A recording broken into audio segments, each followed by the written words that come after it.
So what does it mean to die to yourself?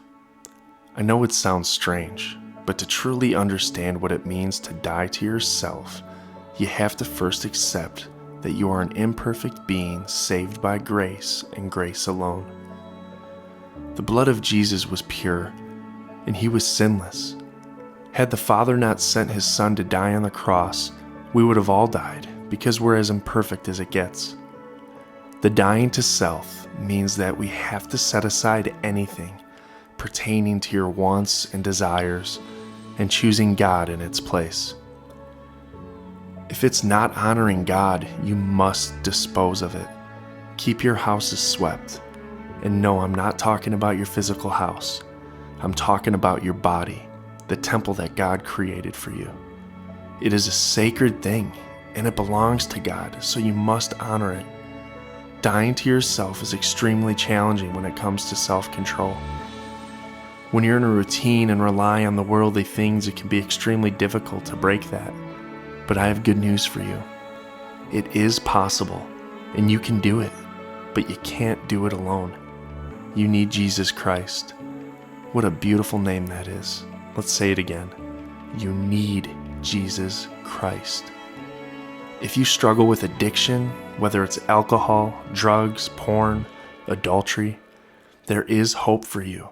The struggle is real, and I know it's so easy to fall back into it because you feel you need it.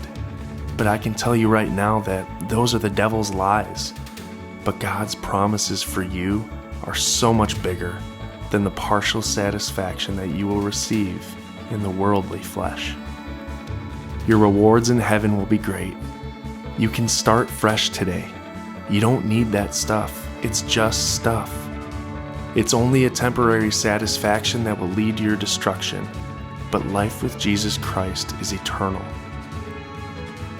I want you all to try something the next time you're tempted, and trust me, you will be. Paul speaks of this a lot, and I suggest that you read Romans if you haven't before. If you feel the urge or inclination or temptation, you have to do the complete opposite. This is the only way to beat it.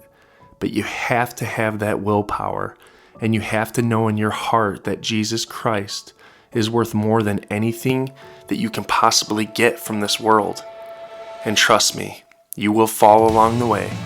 But as long as you look to the cross every time that sun rises until that sun sets and the moon comes out, if you're putting Jesus first, there is no way you can fail. And each day will get better and easier. It doesn't matter what you've already done. You can start fresh today.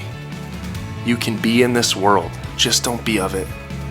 Your home is waiting for you in heaven, and Jesus has been preparing it for you for over 2,000 years now.